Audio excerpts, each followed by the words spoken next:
Bonjour à tous. Aujourd'hui, vendredi, nous allons continuer à parler du Seigneur Jésus-Christ. Aujourd'hui, je vais lire un chapitre de l'Apocalypse, une portion du chapitre de l'Apocalypse, la portion du 3e chapitre, qui dit ainsi, excusez-moi si je baisse les yeux, c'est pour lire.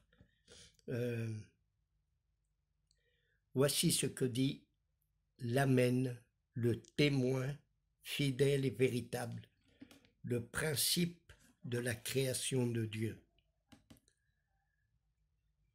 Je connais tes œuvres, je sais que tu n'as ni froid ni bouillant.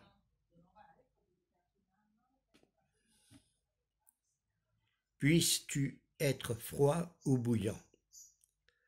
Ainsi, parce que tu es tiède et que tu n'es ni froid ni bouillant, je te vomirai de ma bouche, parce que tu dis, je suis riche, je me suis enrichi et je n'ai besoin de rien, et parce que tu ne sais pas que tu es malheureux, misérable, pauvre, aveugle et nu. Je te conseille d'acheter de moi de l'or éprouvé par le feu, afin que tu deviennes riche, et des vêtements blancs, afin que tu sois vêtu, et que la honte de ta nudité ne paraisse pas, et un collier pour oindre tes yeux, afin que tu voies. Voici, je me tiens à la porte et je frappe. Si quelqu'un entend ma voix et ouvre la porte, j'entrerai chez lui, je souperai avec lui et lui avec moi. J'entrerai. Le collier et surtout la richesse. Il y a ce passage me montre comme c'est une dernière, disons, une dernière recommandation à l'église de Laodicée, c'est-à-dire beaucoup de théologues pensent que l'église de Laodicée, c'est l'église du dernier temps. C'est une église qui est ni froide, ni chaude, ni bouillante. Elle est tiède. Et naturellement, quand on pense un peu à ça, ou bien moi, quand je pense un peu à ça et je regarde quelques églises, disons des églises, des bâtiments appelés églises, des dénominations qui s'appellent églises, et quand je regarde, je vois plein de monde avec leur mobile, n'écoutant même pas la parole de Dieu. Leur mobile sonne, ils ne font pas attention à rien. Ça veut dire ni dans l'église catholique, ni dans les églises évangéliques, ni dans aucune église. Il y a plein de monde qui sont absents quand ils sont dans une réunion et d'où on parle du Seigneur. C'est les derniers temps. C'est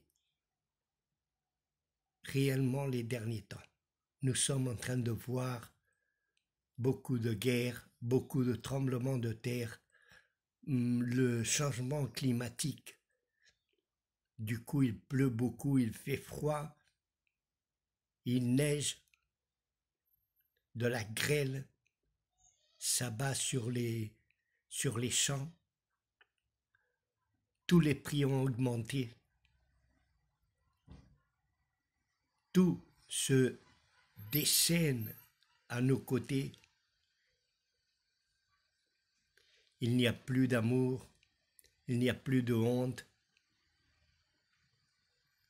il n'y a plus rien, on ne respecte plus personne, on ne respecte même pas les lois, on ne respecte absolument rien, même quand on va dans une réunion pour écouter la parole de Dieu, nous sommes absents.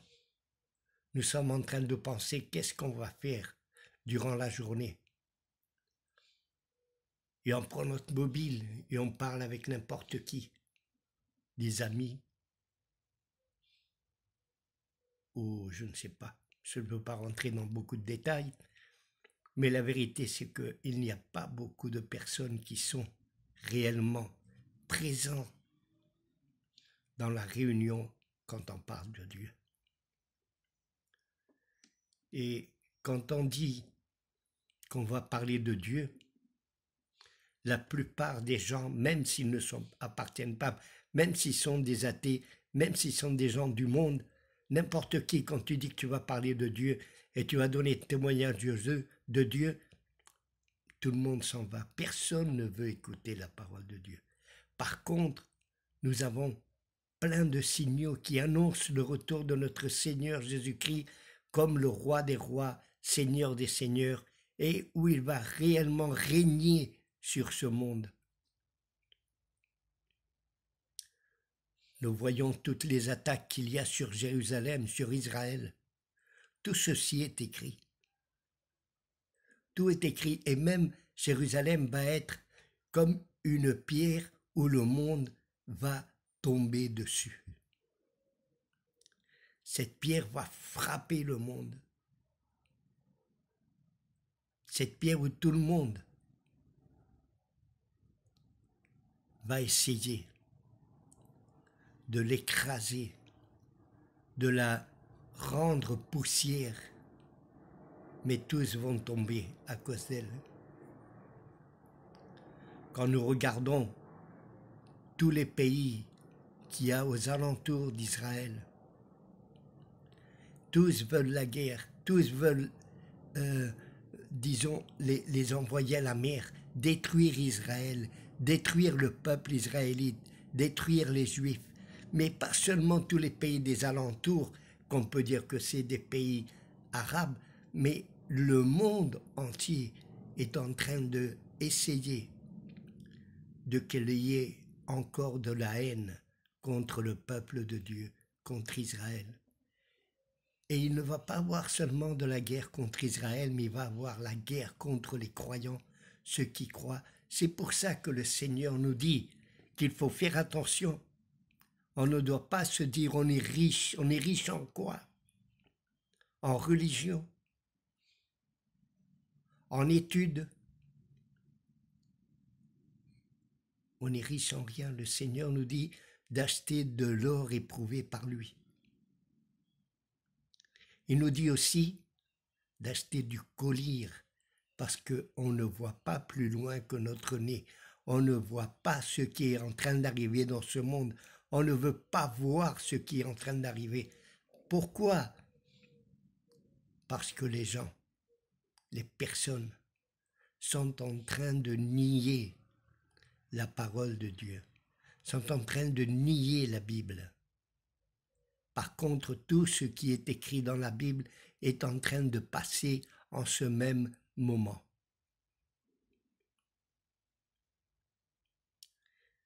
C'est dur de voir ceci. Personne ne veut voir. Personne ne veut ouvrir les yeux. On ouvre les yeux à tant de choses. On est prisonnier de tout ce qui est en train d'arriver à nos côtés. Le monde essaye de nous faire oublier la vérité de Dieu. Je peux parler du football, du basket, du rugby, de tellement de sports, le cyclisme qui nous rend fanatiques à tous, même au point de se battre pour une équipe, au point de faire une guerre sanglante contre les supporters de l'équipe d'en face, de l'autre équipe. Ici, en Espagne, j'ai le Madrid et le Barcelone. La haine qu'il y a entre ces deux équipes. Je dirais par exemple en France le PSG et l'Olympique de Marseille. Même les Lyonnais, les Bordelais. il y a des batailles où le sang flue. Pourquoi? Parce qu'on est en train de perdre le nord.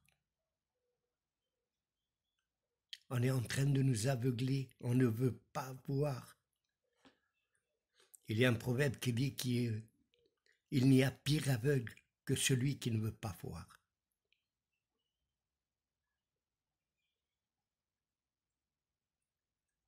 Voir, par exemple, les aveugles ne voient pas le soleil, mais ça ne veut pas dire qu'il n'existe pas.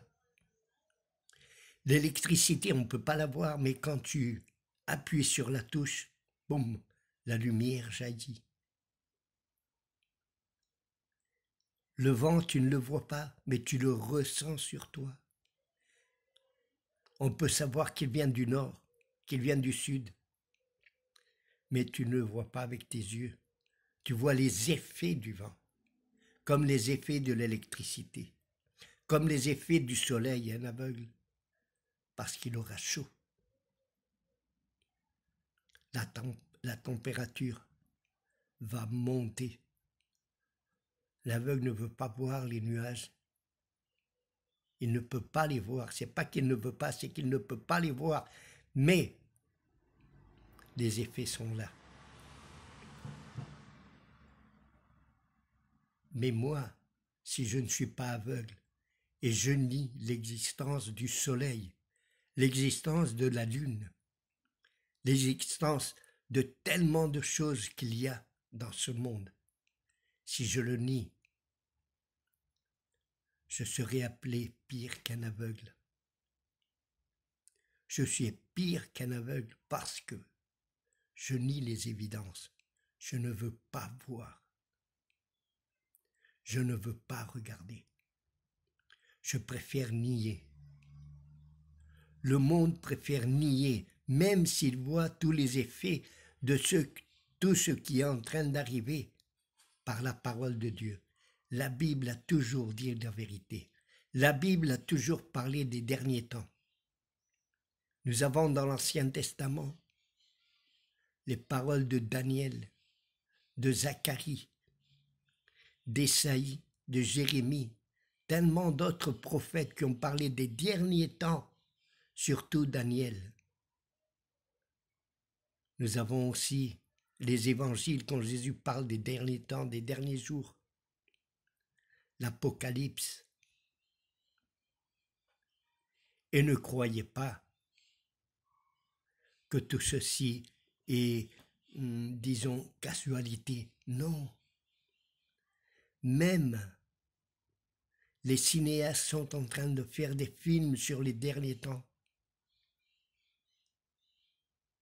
Des films sur les derniers virus. Des films sur beaucoup de choses qui vont détruire ce monde.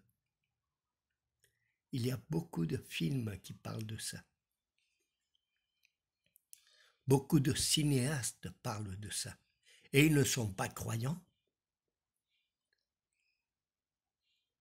car ils font un film sur les derniers temps, mais à leur manière. Mais les derniers temps sont réels. Il n'y a pire aveugle que celui qui ne veut pas voir. Il faut acheter du collier de la part de Dieu. Acheter du collier de la part de Dieu, c'est-à-dire nous humilier devant Dieu et lui dire « Seigneur, ouvre mes yeux ». Combien d'aveugles ont ouvert les yeux quand Jésus a mis la main sur eux? À combien Jésus a-t-il ouvert les yeux? Par contre, les pharisiens, les sadducéens et beaucoup d'autres religieux qu'il y avait dans ce temps-là, les zélotes, les Romains avec tous leurs dieux, les Grecs avec tous leurs dieux, eux, ils ne voulaient pas voir. Ils ne voulaient pas savoir ce qui était en train d'arriver. le Messie était arrivé dans ce monde pour sauver le monde, mais le monde n'a rien voulu savoir de lui. Aujourd'hui, on prend le relais, l'Église de Dieu. Et je ne dis pas une dénomination ou un certain nom d'une Église, sinon les chrétiens, les véritables chrétiens, ceux qui aiment Jésus et qui ont fait de Jésus leur roi, et il règne dans nos cœurs. Nous sommes ces lumières dans ce monde. Nous sommes aussi ceux qui doivent annoncer que le Seigneur revient et que le Seigneur veut que tous viennent à la repentance et tout le monde soit sauf. Bien sûr, il va y en avoir beaucoup qui ne vont pas vouloir croire. Il y en a même qui vont nous faire comme à Jésus, nous poursuivre, nous cracher dessus et nous tuer s'il le faut, parce qu'ils ne veulent pas écouter la parole de Dieu, ils ne veulent pas écouter ce qui est en train d'arriver dans ce monde, dans ce moment. Les politiciens, tous des menteurs, tous promettant tant de choses et faisant le contraire. Ils sont en train de s'enrichir et personne dénonce.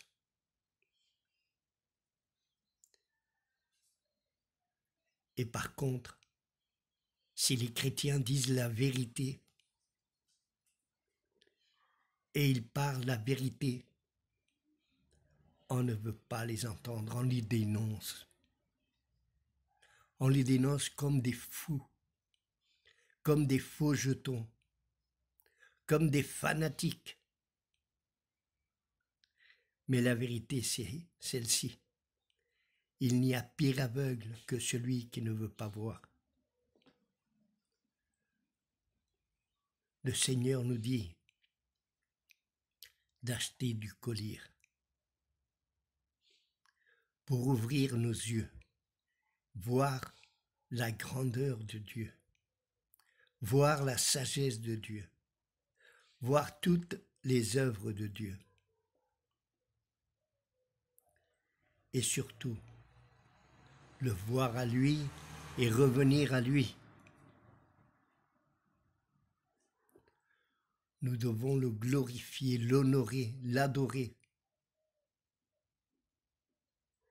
Et notre richesse sera une richesse intérieure, une richesse de paix, de joie. Pas une richesse comme le monde veut, de l'or, de beaucoup d'argent. Mais ils n'ont pas de paix, ils n'ont pas de joie. Ils ont peur d'être volés, ils ont peur de tout perdre. Il y a beaucoup de chrétiens comme ça aussi. Mais le véritable chrétien, c'est que sa richesse, c'est la richesse intérieure. C'est la richesse de la paix, de la joie, de l'amour, l'espoir, la foi. Tout ceci sont des dons de Dieu, ce qui nous rend riches. Et nous devons savoir écouter aussi la parole de Dieu. Non pas seulement la lire, mais l'écouter. Écouter parler à notre Seigneur, écouter parler au Saint-Esprit dans nos cœurs.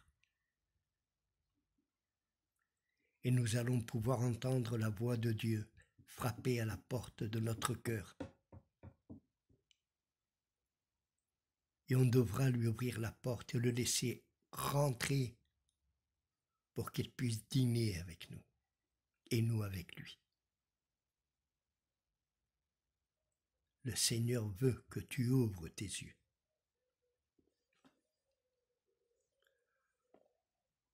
Moi, je veux prier au Seigneur pour qu'il puisse ouvrir vos yeux, ouvrir vos oreilles, pour que vous puissiez entendre la voix de Dieu et surtout voir la gloire de Dieu. Beaucoup de personnes disent « mais à Dieu on ne le voit pas ». C'est vrai, on ne le voit pas. On l'a vu et on l'a rejeté en Jésus. Jésus était venu nous montrer la gloire de Dieu. Il était la gloire de Dieu et on l'a rejeté. Maintenant, nous pouvons voir la gloire de Dieu dans nos frères qui ont été sauvés, que le Seigneur a changé leur vie. Une vie d'affliction, une vie de peine et une vie maintenant d'allégresse, une vie de paix, une vie de joie, une vie changée par la gloire de Dieu. Beaucoup étaient des drogués, beaucoup étaient des soulards, beaucoup frappaient leurs femmes, rejetaient leurs enfants, et maintenant, ils ont complètement changé. Dieu les a changés. C'est là où on peut voir la gloire de Dieu. C'est là où on peut voir Dieu, l'œuvre qu'il fait dans beaucoup de personnes, comme je viens de citer. Dieu change des personnes. Dieu change le cœur des personnes. Dieu veut changer ce monde. Mais on doit l'écouter. On doit le voir. Et on doit surtout croire en lui, croire en sa parole. Croire la parole de Dieu, l'accepter. Et surtout, ne pas avoir peur de ce qui est en train d'arriver maintenant, car tout est écrit et tout va s'accomplir. Tout est écrit. Les guerres, les tremblements de terre, dans les cieux, tous les signes qu'il y a dans les cieux, tout est écrit dans la parole de Dieu. Il suffit de la lire et d'écouter Dieu parler à travers d'elle. Bon, je vous laisse jusqu'à la semaine prochaine. Que Dieu vous bénisse. Et surtout, ouvrez les yeux à la parole de Dieu. Amen. Shalom.